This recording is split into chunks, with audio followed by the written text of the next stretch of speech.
नमस्कार साथियों, एक बार फिर आप सभी का हमारे YouTube channel Rajdeep study centre में आप सभी का पुनः स्वागत है। आज हम विभाजकता संबंधी प्रश्नों पर बात करेंगे। तो सबसे पहले इसके बारे में छोटी छोटी महत्वपूर्ण बातों को समझने की कोशिश करते हैं। विभाजकता संबंधी प्रश्नों को हल करने के लिए सबसे पहले हम देखते हैं कि यदि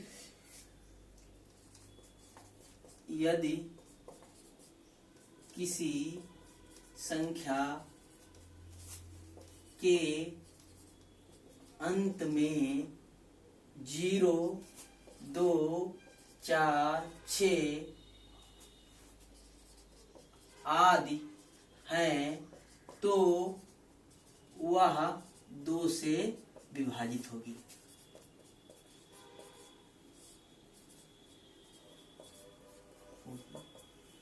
यदि किसी संख्या के अंतिम अंक 0, 2, 4, 6, 8 इस प्रकार से अगर अंत में कोई सम संख्या या 0 हो तो हमेशा वो 2 से विभाजित होगी। दूसरा, यदि किसी संख्या के अंकों का योगफल यदि किसी संख्या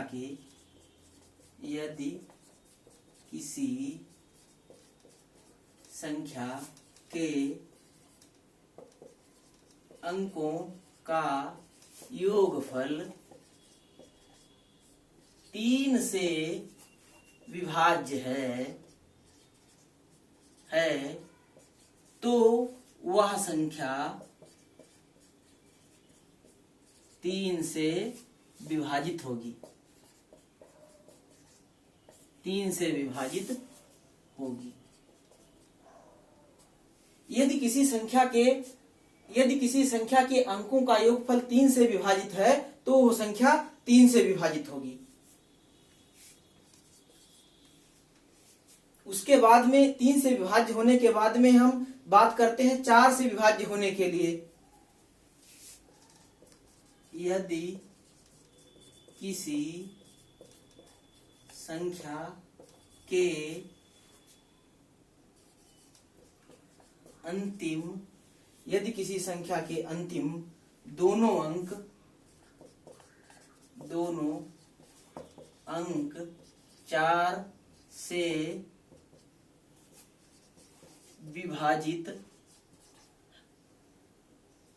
4 से विभाजित हैं तो वह संख्या 4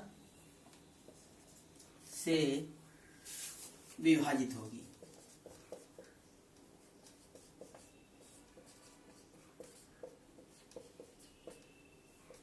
यदि किसी संख्या के अंतिम दोनों अंक 4 से विभाज्य हैं तो वह संख्या 4 से विभाजित होगी, या संख्या के अंत में 2 या 2 से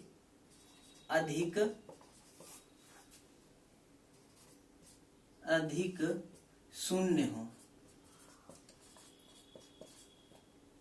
यदि किसी संख्या के अंतिम दोनों अंक 4 से विभाजित होते हैं तो संख्या 4 से विभाजित होगी, या 2 या 2 से अधिक अंत में शून्य हो तो भी संख्या 4 से विभाजित होगी। जैसे देखते हैं, एक संख्या हमारी दी गई है 15, 24 दी गई है, तो इसको विभाजकता संबंधी हम चेक करने के लिए क्या करेंगे?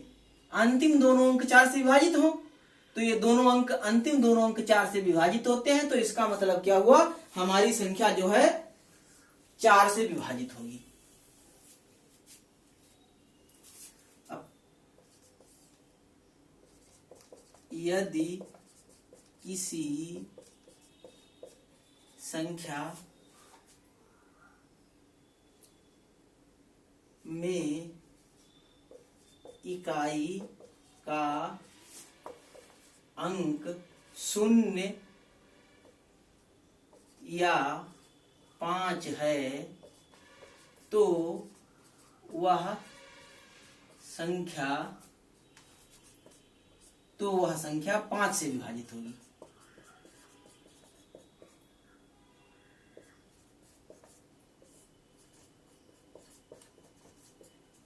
यदि किसी संख्या में इकाई का अंक 0 या 5 हो तो वो संख्या 5 से विभाजित होगी।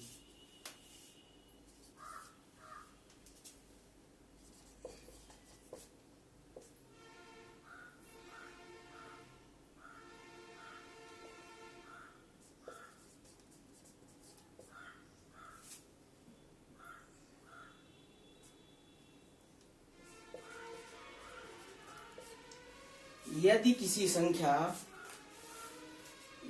संख्या दी गई है, यदि कोई भी संख्या दी गई है, यदि कोई भी संख्या 2 एवं 3 से विभाज्य है तो वह 6 से विभाज्य होगी। यदि कोई संख्या 2 और 3 से विभाज्य है तो संख्या हमेशा 6 से विभाज्य होगी। और इसके लिए क्या होता है, अंतिम अंक जो हो, अंतिम अंक सम हो। अंतिम अंक सम यदि है संख्या का तो वो संख्या 2 और 3 से विभाज्य है तो संख्या 6 से विभाज्य होगी। उसके बाद में 7 से विभाजित होने के लिए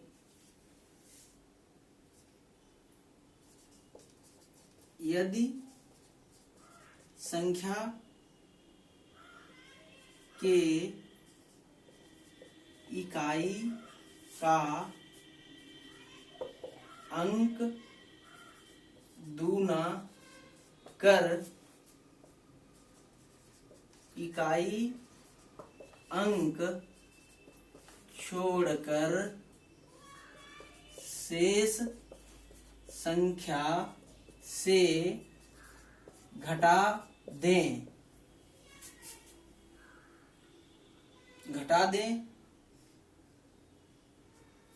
तो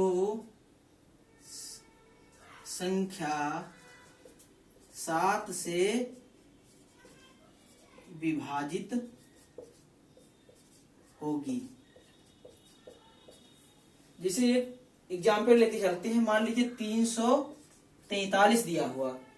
इसमें हम क्या करेंगे, इसके इकाई का अंक का दूना कर देंगे। तो इकाई का अंक क्या करेंगे, दूना कर दिए तो 3 गुणे 2 कर दिए, शेष संख्या में से घटा देते हैं तो 34 माइनस, तो 3 दूनी 6, तो 34 माइनस 6 बराबर कितना हो गया, 28 हो गया, जो 7 से विभाज्य है। इसका मतलब क्या हुआ, यदि इकाई के अंक का दुगना करके उस अंक को छोड़ करके शेष संख्या से घटा देते हैं तो संख्या हमेशा क्या होगी, 7 से विभाज्य होगी। इसके बाद में हम देखते हैं 8 से विभाजित होने के लिए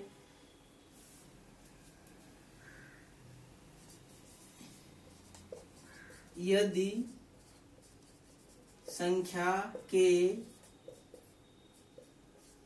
अंतिम 3 अंक, यदि संख्या के अंतिम 3 अंक 8 से विभाज्य हैं तो संख्या 8 से विभाजित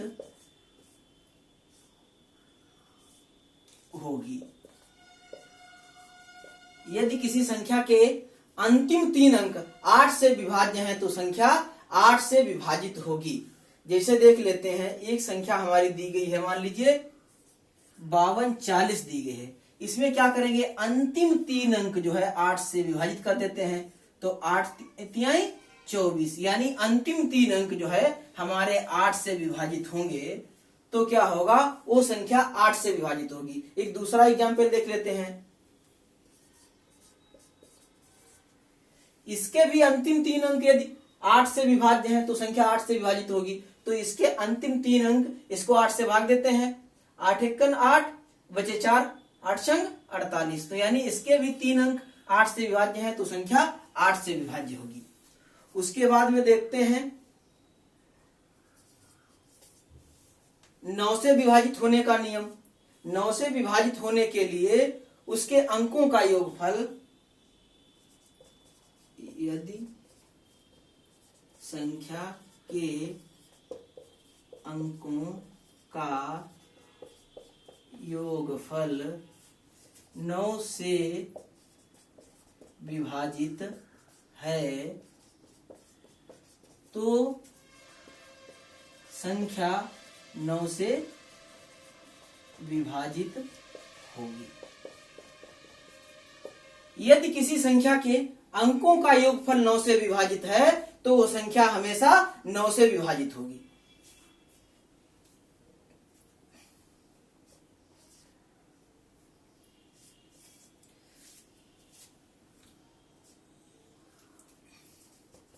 यदि संख्या का अंतिम अंक 0 है तो संख्या 10 से विभाजित होगी।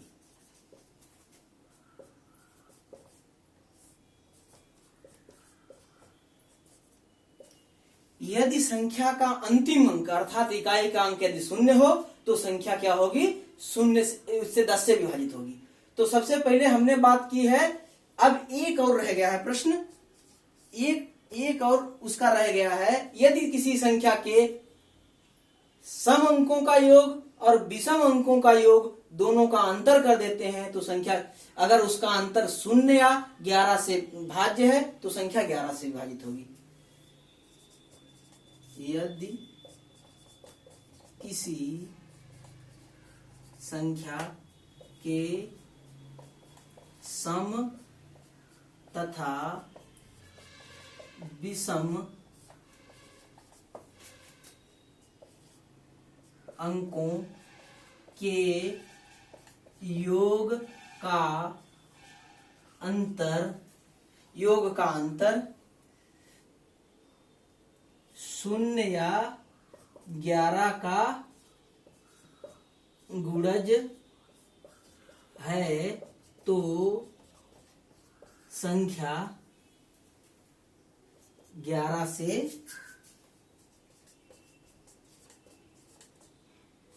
विभाज्य होगी। तो इस प्रकार हमने देखा कि कौन सी संख्या किस प्रकार से कैसे विभाजित होगी। तो सबसे इसमें महत्वपूर्ण चीजों को देखते हैं। यदि किसी संख्या के अंत में 0, 2, 4, 6 हो तो संख्या 2 से विभाजित होगी, ये तो सामान्यता बात है। फिर उसके बाद में देखते हैं, यदि किसी संख्या के अंकों का योगफल 3 से विभाज्य हो तो संख्या हमेशा 3 से विभाजित होगी। तो इसमें क्या करते हैं, तो हमेशा ऐसी संख्याएं जो होता है ऐसे प्रश्न ज्यादा पूछे जाते हैं। उसके बाद में यदि किसी संख्या के अंतिम दोनों अंक 4 से विभाज्य है तो संख्या 4 से विभाजित होगी। उसके बाद में या 2 या 2 से अधिक अंत में 0 हो तो भी क्या होगी, वो उससे 4 से विभाजित होगी। यदि किसी संख्या में इकाई का अंक 0 या 5 हो तो विभाजित होगी, तो सामान्य बात हो गई। यदि कोई संख्या 2 एवं 3 दोनों से विभाज्य है तो वो 6 से विभाजित होगी। उसके बाद में यदि किसी संख्या में इकाई का अंक का दूना कर दिया जाए, और इकाई अंक छोड़ दें, जिस अंक को लास्ट वाले अंक को छोड़ देंगे और उसके बाद में शेष संख्या से घटा देंगे तो हमेशा संख्या 7 से विभाजित होगी। उसके बाद में हमने देखा था कि यदि संख्या के अंतिम अंक, ये इंपॉर्टेंट है, यदि किसी संख्या के अंतिम अंक 8 से विभाज्य है तो संख्या 8 से विभाजित होगी। उसके बाद में यदि किसी संख्या के अंतिम अंकों का, यदि किसी संख्या के अंकों का योगफल 9 से विभाज्य है तो संख्या 9 से विभाजित होगी। ये भी इंपॉर्टेंट है। इस प्रकार से दोनों प्रकार से ज्यादा प्रश्न पूछे जाते हैं। यदि किसी संख्या का अंतिम अंक 0 हो तो 10 से विभाजित होगी, सामान्य बात हो गई। यदि किसी संख्या के सम तथा विषम अंकों का योग का अंतर 0 या 11 का गुणज हो तो संख्या हमेशा 11 से विभाजित होगी। इस प्रकार से इन 3 प्रकार के प्रश्न ज्यादा पूछे जाते हैं। तो अब देखते हैं कि 11 के गुणज वाला एक आपको एग्जाम्पल बताते हैं।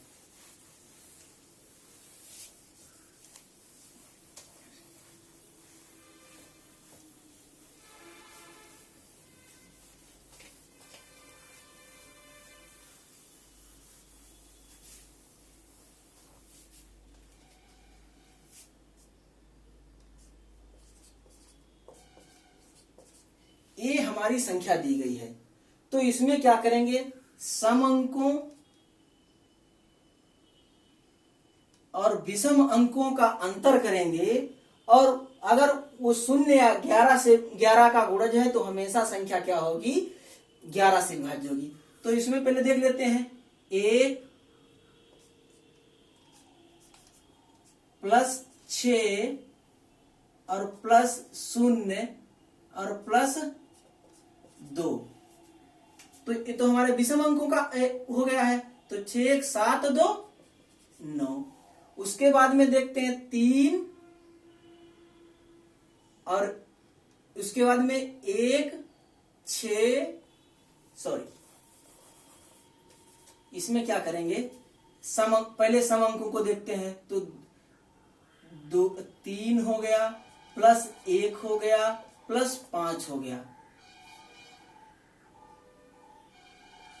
ये हो गया, एक ये हो गया।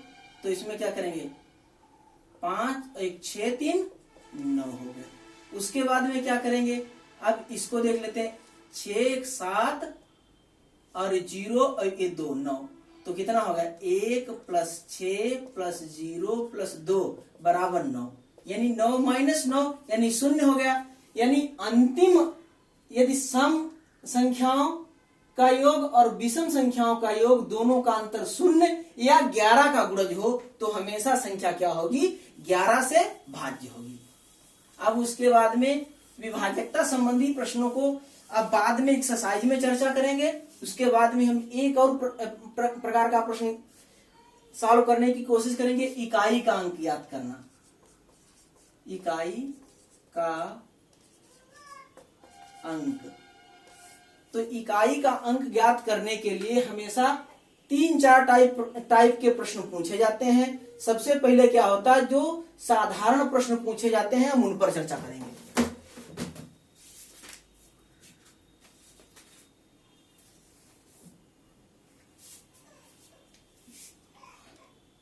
एक सवाल लेके चलते हैं। जब कभी भी इस प्रकार के प्रश्न पूछे जाते हैं, जैसे 243 गुणे 241 गुणे 423 में इकाई का अंक ज्ञात करें, तो इस प्रकार के प्रश्नों में हम क्या करेंगे, सीधे सीधे इकाई का अंक ले लेंगे। इसमें कितना हो गया, 3 गुणे इसमें कितना हो गया, 1 हो गया है हमारा। उसके बाद में कितना हो गया, 3 हो गया है। तो क्या करेंगे, 3 तिहाई 9। तो इस प्रकार से हमारा इकाई का अंक कितना हो गया, 9 हो गया। एक और भी बताते हैं इस प्रकार से, दूसरा।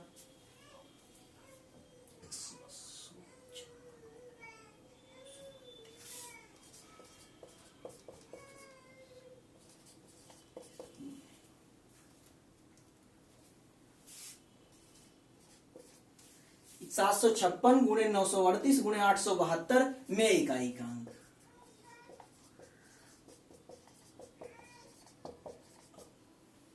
तो इसमें इकाई का अंक क्या करेंगे, अंत में इकाई के अंक की खाली गुणा कर लेंगे। 6 गुणे 8 गुणे 2, तो क्या करेंगे, 6 48 और 48 दूना 96। तो अंत में क्या, इकाई का अंक हमारा 6 हो गया।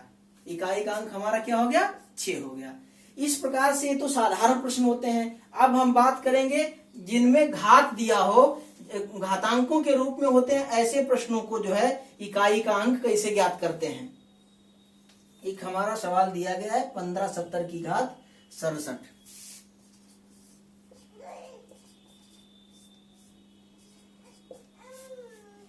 इसमें इकाई का अंक, जब कभी भी ऐसे प्रश्नों में इकाई का अंक ज्ञात करना हो तो हम क्या करेंगे, घात को 4 से भाग देके देख लेंगे। 4 से भाग देते हैं। 4 एकन 4 बचे 2 37 और 4 एकन 4 बचे 2 27 हुआ, और 27 और 4 छंग 24 और बचा कितना 3।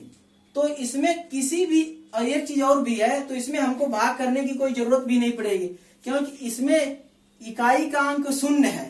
तो इसका अंक कितना हो जाएगा, इसका ऑलरेडी शून्य ही होगा। दूसरा सवाल देखते हैं, उसमें बताते हैं 781 की घात 80।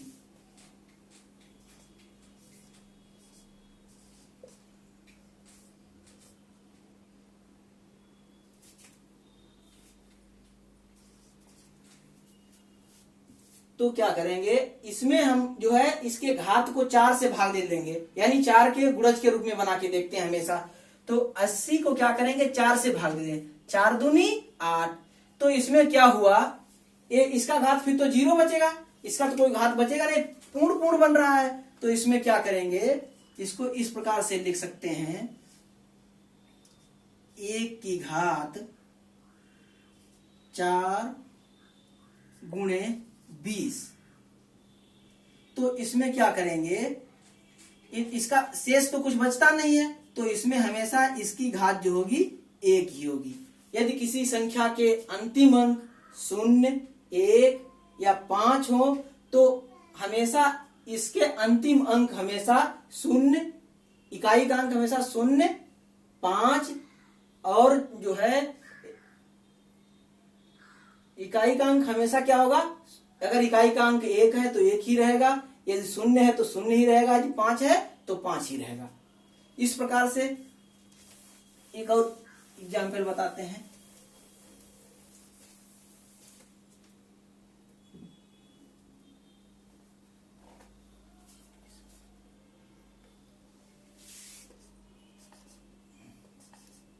बारह 46 की घात दी गई है, 85 दी गई है।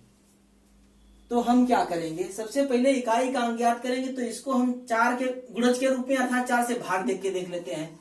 तो 85 को 4 से भाग देते हैं, तो 4 दूनी 8, 4 एकन 4, बचा 1 शेष बचा है। तो इसमें क्या करेंगे, तो 6 की घात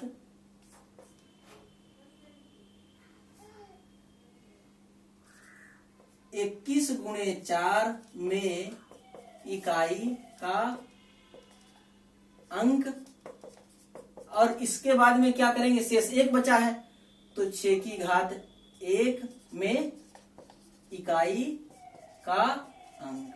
तो इसमें हमेशा क्या हो जाएगा, इसका 6 की घात 6 ही रहेगा, तो इकाई का अंक हमारा कितना हो जाएगा, 6 हो जाएगा।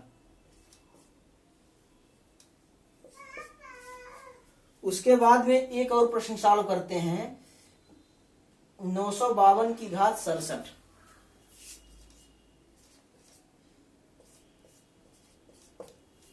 तो इसमें क्या करेंगे, हम 67 को 4 के गुणज के रूप में अर्थात 4 से भाग दे के देख लेते हैं। तो 4 से भाग देंगे तो क्या होगा, 2 की घात 4 गुणे, तो 4 से भाग देते हैं, 4 एकन 4 और बचे 2, 4 छंग 24, यानी कितना हो गया, 16 में इकाई का अंक। उसके बाद में गुणे कितना शेष बचा था हमारा, 3 बचा था, तो 2 की घात 3 में इकाई का अंक। तो हम क्या करेंगे, इसमें 2 की घात 3 यानी 8, इकाई का अंक हमारा कितना, 8 हो गया। जो शेष बचता है, भाग देने पर 4 से जो शेष बचे उसी में क्या करेंगे, हम जो शेष बचे उसमें इकाई के अंक की उतनी बार लिख देते हैं, तो वही इकाई का अंक हमारा ज्ञात हो जाता है। बस आज के सेशन में इतना ही। नमस्कार।